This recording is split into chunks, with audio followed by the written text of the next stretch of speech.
Ladies and Germans, how you all doing? This is Con Ulrich. This is Rangru, hello. And folks, continuing our whole monthly tournament coverage, well, we're on Chechedran today, and Rang, as we see a BF-109 soar through the air majestically, who do we have?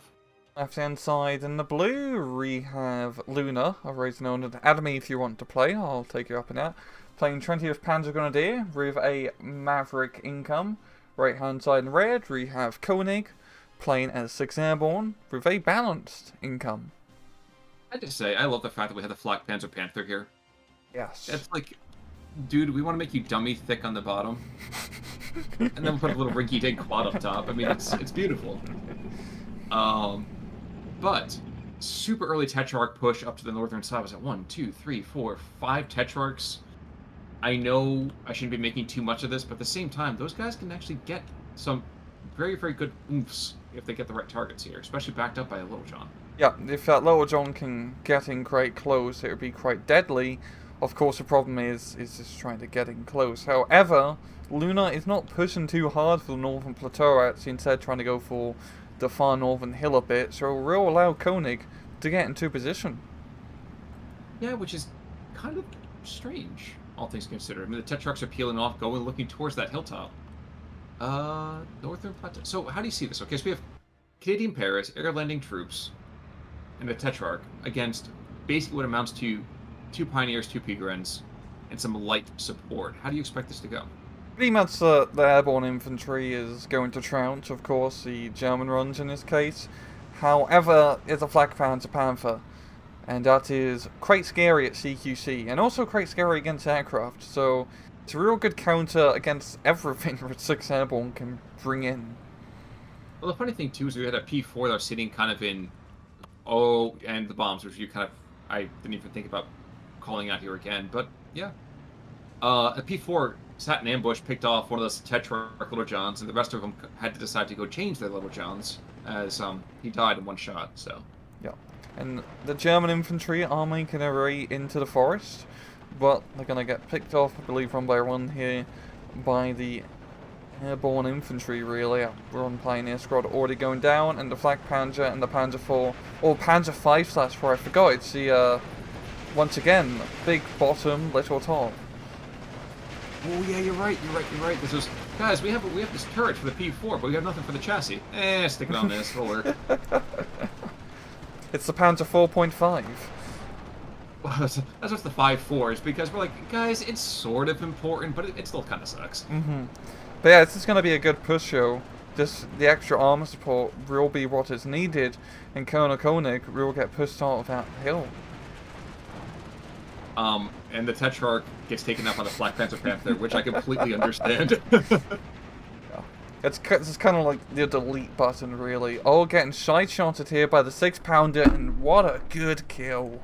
It is. That's actually a really important kill early on here. There's not that many Flak Panzers. In fact, he only gets, really, one of those Flak Panzer Panthers.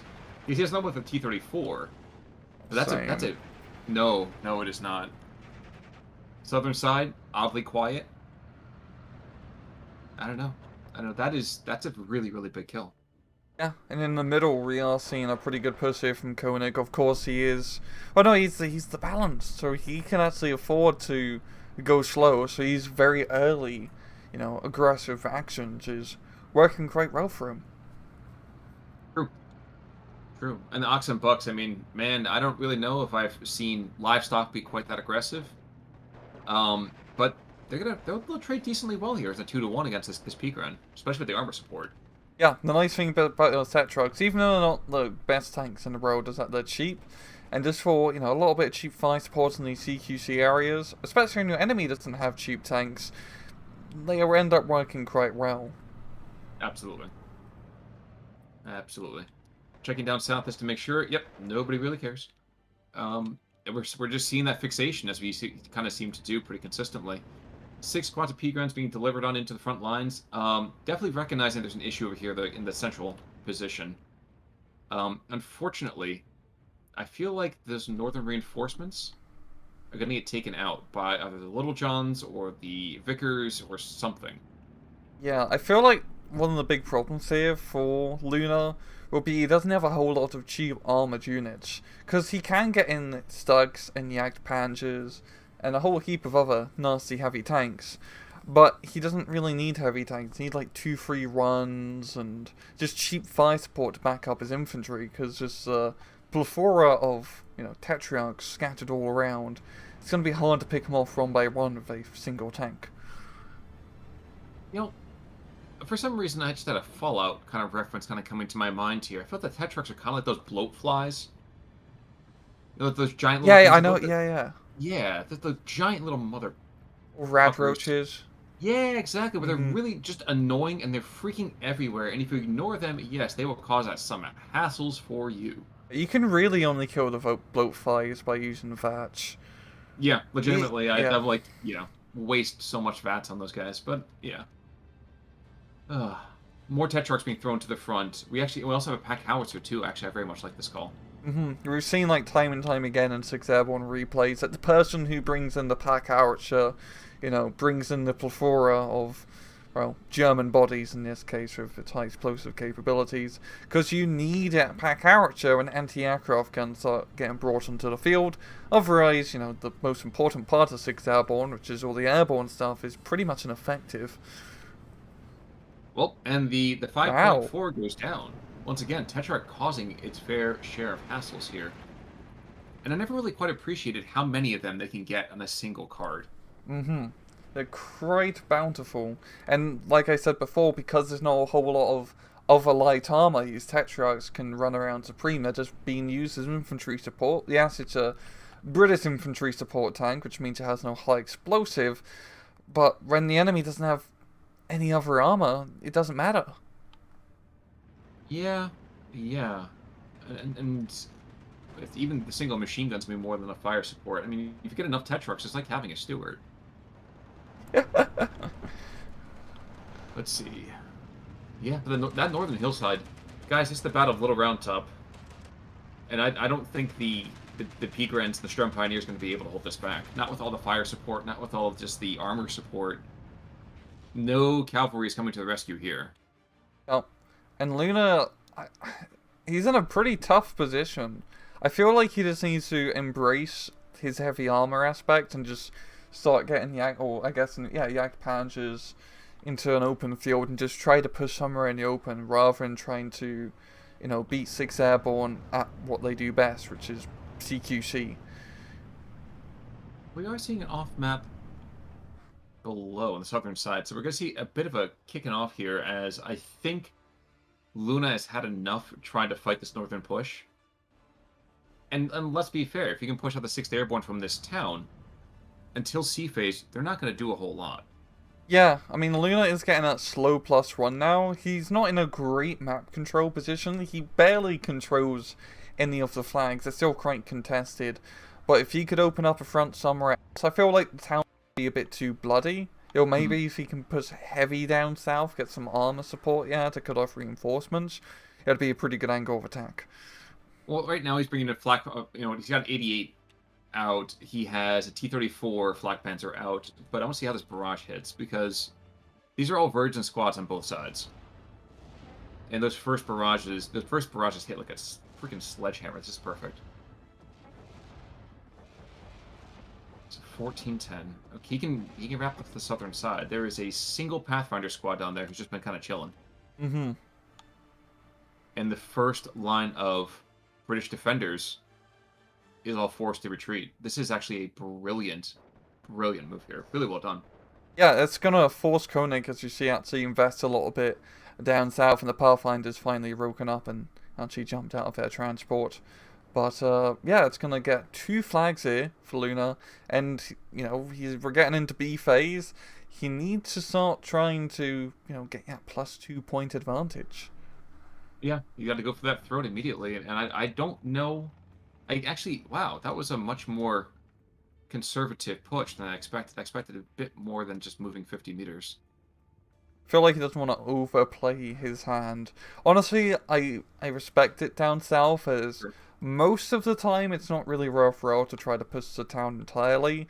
It's just way too much bloodshed and grindy gameplay for potentially 1 flag, which you can get by the bridge. And it's a very hard bridge to capture. You could say it's a bridge gone a little bit too far away than needed. I was really wondering how you're going to dive around that one, and Oh. and I appreciate it. I never knew you were a contortionist. Another airstrike, artillery strike over here to the northern side. And it's kind of funny right now because unfortunately it could have been better served in the central position, as there's an absurd attack happening now. So you have air landing troops galore, and we have all of these Tetrarchs, and I say one less now. There's an awful lot of troop numbers being brought on in. So this artillery strike is not going to be quite as effective as it might have been deployed elsewhere, but, hindsight and, intelligence reports are 2020. This is that's a scary amount of air landings, and that should be enough to get the hill, but okay, pretty conservative bomb and run now, only killing one squad. Well, the air landing troops are good too, but they still not the best assault troops. No. They got a Bren gun, they have a couple Stens, but they're not close enough for the Stens, and they're never going to be close enough for the Stens. It's really just the veterancy which is going to help them out a bit, but the Panzer Grenadiers, of course, at long range, static positions, 2 MG42s, even though they may not have the veterancy, they do have the firepower. True. And another off-map's being delivered over here, so even if they do take it, they're not going to be there for long. Mm-hmm. Honestly, taking that northern hill is definitely a good priority for Luna, because if you can hold that hill, you can very easily zone it out, as well as the supply road, with all the long-range heavy anti-tank options. I mean, we have 2 Pak-40s being brought up here. It's a little bit overkill, but it will work. It will kill. Oh, I'm surprised. middle push. That middle push. Oh, you mean the air landing one? Oh, yeah, that's gotten absolutely shellacked. And this biplane's going to go down. So the P-Gruns are going to take some losses over here, but the air landing troops, I think for the most part, this is the end of that push. There's one Canadian troop to the northern side, those fearsome Canadians being what they are. I don't know. I'm not seeing a whole lot from this long push anymore. Yeah, that's going to be a very good consolidation here for Luna, and that should bring it to a 14-10. Yeah, if you look down south, it's still pretty static. Koenig is not going to try and counterattack. But time-wise, this is still looking pretty good for Koenig. If you can just keep up by losing by a +1, that's not terrible. And that's such a funny thing, too, to always be like, well, he's not losing. Or he's not losing bad, so it's such a strange thing to kind of put as a sentiment. One of the things I would actually almost like to see, though, is I'd like to see this Flak Panzer maybe rotate around to get shots down the lung. Oh, yeah. I'd love to see them actually have that opportunity right there, because again, just checking on that range, 2250, yeah, he'd be absolutely murdering things on there.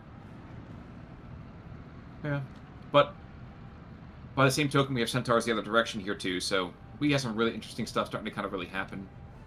Yeah, Koenig is actually starting to invest a bit more into some heavier armor. Here it's still pretty light by standard armor standards. But Luna, he does have those Jagdpanzers, and if he can get yours and the Pak-40s into a good position, he can very easily make mincemeat of all of his British armor. Yes, absolutely. Actually, we're seeing 4 squads of P-Gruns that have just hunkered up behind the hill, like, really German reinforcements in every World War II movie. Those sneaky krauts, again, that ambush us kind of stuff. Ooh, this Jagdpanzer position is actually really quite good too. So, I was thinking that Koenig had something going on here, but I'm wondering right now if Koenig's a double agent, because I feel like he's unfortunately sending his troops over open ground in the face of some really, really bad defenses.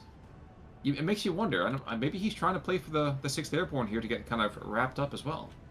Yeah. His armor's only able to do so much. I mean, the Centaurs are providing good fire support right now, but Luna is doing a pretty good job of actually building up some pretty heavy forces, and its B phase, of course, that's his advantage with Maverick, and he has been able, especially in just the plateau area where that one Jagdpanzer is, he's in a very good screening position, and as you see, he's actually going pretty offensive here with those Pioneers. But that's the right call. Like, you need to be moving and taking those positions now, because you can see right here, the 6-pounder, you can't see necessarily the Jagdpanzer just yet, but he can certainly kill him.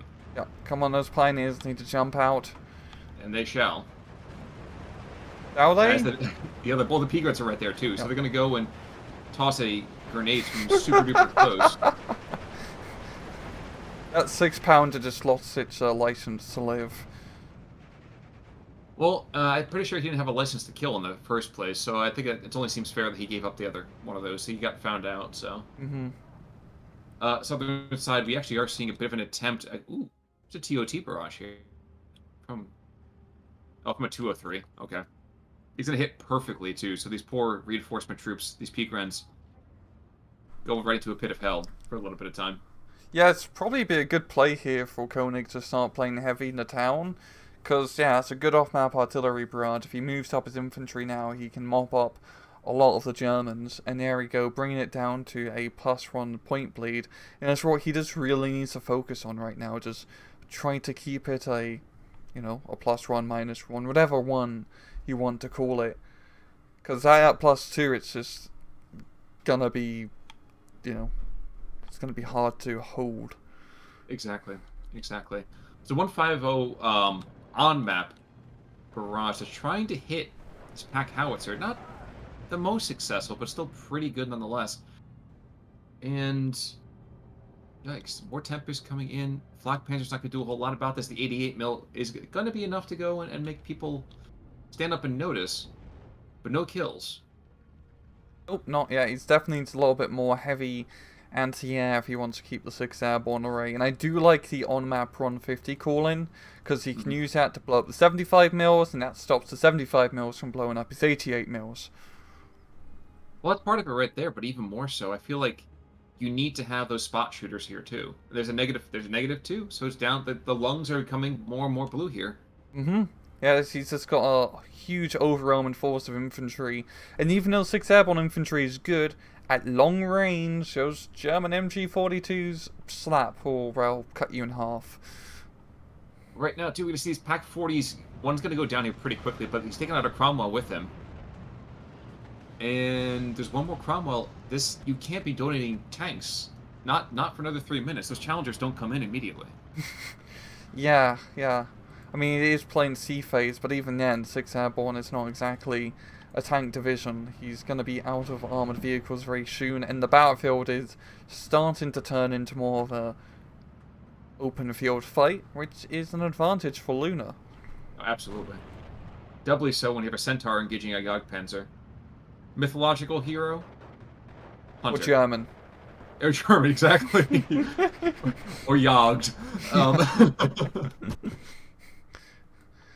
And the Centaur realizes, yeah, you know what, guys? I'm not really sure mythological stuff really bears here. AB Pair is coming on in, and I feel really quite bad because the way those names were kind of linking up on top of each other. I kept reading Parasite. Which I guess from a certain point of view is exactly what airborne troops are supposed to be. Mm-hmm. But, you know. In the back line. But yeah. Yeah, it's just interesting how it's just developing now. Luna is starting to... It's a late bloomer Maverick. He's starting to, you know, snowball his rate to victory here late into B phase. And it's working out quite well. It's mainly just due to the map positions he's managed to capture are very beneficial for him to defend. Well, even what's more, look at the way he's aggressing in the southern side. Like, I have not really gone and done the whole geometry about trying to figure out the most optimal way to move through this town. But he had 2 or 3 separate engagements where normally you'd have near landing trooper 2 all concentrating on like that P-ground in the church, for example. This is unfortunately a very, very negative position for him. But outside of that, everything else was 3 or 4 positions going after one squad, 3 or 4 positions going after another squad. It was surprisingly efficient and effective. Yeah, it's overwhelming firepower, and as we can see, if he's engaging at longer range of infantry or tanks, he performs really well, because the Germans do like engaging at long range. Absolutely. TOT Barrage, that lung is going to fall under, I think, 6th Airborne control. The question is what he's going to give up in the meantime for it. Because I feel like... okay, the off-map is making you run to the south. Yep, okay, look for another TOT Barrage coming down to the south. And we have a Befehle Tiger coming into the northern side, so... Artillery desperately being used over here by the 6th Airborne, but some heavy, heavy armor being brought in by the 20th PG. Yeah, bringing in my favourite Porsche, the Tiger Porsche. And that's going to be a very tough nut to crack. You don't really have, well, I guess the 17-pounder can go for it, but even then, that's still quite difficult. You have to rely on air power, and Koenig doesn't have a whole lot of air power. Okay, yes, he has an adequate amount, I'll take it back. It's just not spammy air power, so that's more focused on anti-tank guns, really. True. True. So we're going to see that artillery barrage here in a second. I feel like we're going to. There's another one to the northern side, which is starting to kind of drop on the Pack 40, and there's a ton of infantry up here. Mm-hmm. But this is not aggressive infantry. This, again, yeah, you got double Brens, but that's not a lot of firepower. I'm sorry. I don't care what you say, that the Bren gun is just not great in the attack. And without the Tetrarchs backing him up now, his infantry's having to engage run, and it's not going that well. He's augmenting that, of course, with some Tempest strikes, which are working, but he is taking a little bit of heavy anti-air as Luna is building up her anti-aircraft net. True.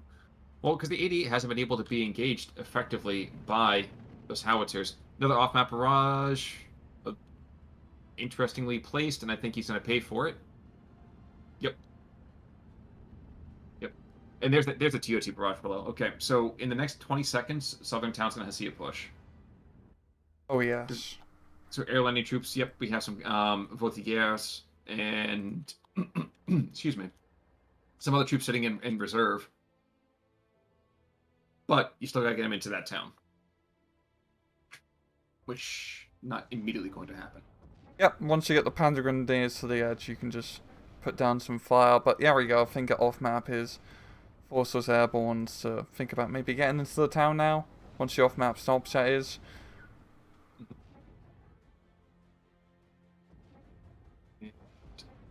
No push just yet, but I feel like that should be an opportunity for it. There's still enough property down there to be seized to make it worthwhile. But of course, as I say that, the northern hilltop is not to be outdone in savagery.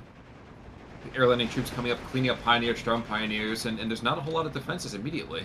The flak panzers are going to be thrown on into the fray just to kind of go and back things up, and will be rather effective if it can stay out of range of that peon. Yeah, or actually a lot of John could get a good kill. The Flag Panzer is a dangerous location for it. Bailed out. Yeah. Probably a lot. I understand that was probably just like a quick counter-attack to stop it all completely collapsing, but yeah, that did not go well for the Flag Panzer. No, it did not. But by the same token, there still is the 88 and the tank are both engaged in that Centaur. And there we go. And thus balance was restored. Mm-hmm. I do like his push up north here from Koenig. It's definitely gonna, you know, it gives him a good position, because that stops, I'm trying to think of fancy words to say, it's stopping Luna from being able to put down effective fire support down his supply line. My main problem is that, he can't really utilize that position that well. He does have some anti-tank guns he can bring up, of course, but he's just going to be kind of stuck on the hill, and he still needs to capture more flags. True. Actually, I'm trying to look right now. The pack howitzers are starting to really engage effectively on the 88. And they might be able... I was thinking maybe we're going to see a stress completely, but that's not going to be the case here. But back to the southern side, just taking a quick look down there. Yep, new squads came back in. It took some losses. It is a 14-10 for right now, but I wouldn't expect that to be a long-standing thing, as air power to the northern side is going to be engaged in that hilltop one more time. Mm-hmm. I'm seeing Koenig gets used his off-map artillery now to try and counter battery the 88 mil, which is not the most efficient use, of course, of an off-map. But he just wants your 88 dead, which I understand. It's a big gun. It's a scary gun. They put them on the posters for a reason, you know. That's because they're doing their best to talk about Arbor Day. We love the trees, man. Okay, another off-map barrage is going to happen over here. How many does he have? A lot. These off-map barrages, I feel like have just been constant. And one of them died early on, so unless this is just a purely recon plane, which I'd be very surprised by. He's got 2 off-maps on B and 2 in C phase, so he's definitely going pretty heavy in the off-map support. We're seeing Typhoons and Tempests being brought in. I think you and I are discussing different things. I think I was referring more to the German side of things. Oh, German off-map, okay. I was thinking of British off-map. Oh yeah, the British off-map is consistent. Now the question is, does he have enough material on the field to be effective still? And I say he in this particular case, I'm talking about Luna, or has that phase of the moon passed? I think I think he Luna's still can. in a. That was a good pun, by the way. I think Luna's still in a good position just because he's got a strong position in the center, and Koenig doesn't have a whole lot of tools left in his arsenal for long-range heavy tank duels. Yeah, I have to agree with you. Even down to the southern side, as these paras are making a bit of a minimalistic kind of spoiling attack, I think this is more of just trying to steal the strength from anything to the south, as opposed to really being able to take a flag or two. I don't think he even knows exactly how much firepower potentially is back that direction. Koenig, I mean, he has a lot of infantry left. He really needs to leverage that infantry and just try to push heavy down south. It's not the best area to push because it's way too hard to get any of the flags here, but the terrain is more favorable to him. Absolutely. Absolutely. But you can see right now, one squad moves up, they take fire from 3 or 4 sources, they get pinned, they get killed. Yep. Panzer Grenadiers are just in perfect positions. Yep. Yep. Of course, not if you donate to them a squad at a time, but, I mean... Oh no, I have to take that back. I have to take that back. This is... The house wars going on over here. Like, I'm keeping up with the Joneses is one thing, but this is ridiculous. Yeah. It's just back and forth, but Luna is going to hold, and... Yeah, 8... Oh, yeah, 15-9 now. There's only 2 minutes left on the clock, I think. Luna pretty much has it. Yeah. Yeah, unless these Paris can somehow, some way, pick up these 2 flags, which I sincerely doubt. I think this is the larger lady, the big bone lady is warming up to start singing here. Yeah. I do find this match quite entertaining, because it felt like Koenig was playing more... His playstyle was more Maverick, where Luna's been playing more balanced, really. They sort of swapped incomes. But, I mean, the curious thing about that, though, too, is that normally we see this giant, like, crush on the southern side instantly with this town. And a lot of these troops are actually the same troops that were here initially. Maybe not so much more on the British side any longer, but a lot of these German troops, I think, were ones that were there almost from the word go. Yeah, they've managed to survive the war for now. That's true. Until they make one wrong move and then to the Russian front. I think the Brits are probably very confused while they're fighting over Sidic. Like, how do we get in Belarus? The airplane must have made a wrong turn. Oh, absolutely. Well, think about it. There's probably are still elements of the 6th Division who tried to get, dropped for Market Garden and then just got... we got scattered all hell and gone. Yep. Monty had a very, ambitious plan of landing in Minsk and then getting his armored troops to break through the line, yeah. But he was looking to fight the next war after that, so it wasn't this one. We're in 2 wars in a run, yeah. It is 13-11, though, so we are seeing teeny tiny bits of just, like, maybe they can last a little bit longer, but dropping Cromwell still, we still have the Hetzers are still kind of doing their thing.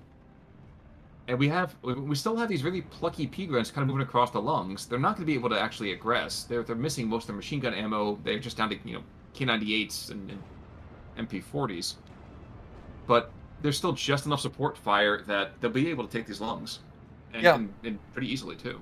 Even though the income is definitely not to Luna's advantage, he's been able to keep all his heavy equipment alive and working, as Seat Tiger P is going to make rather short work of that Challenger. Especially as everybody else starts to pick on them, too. But here we go, last 20 seconds here. Honestly, really fascinating thing. I just think Koenig was a double agent. That's all I think. Mm-hmm. But either way, really, really interesting way to see the P-Gruns played from a Maverick perspective. Like you said, as a balanced income, too. Like, I'm not even sure how to term it, but you're right. We are all upside down for this one. And yeah, it's a GG.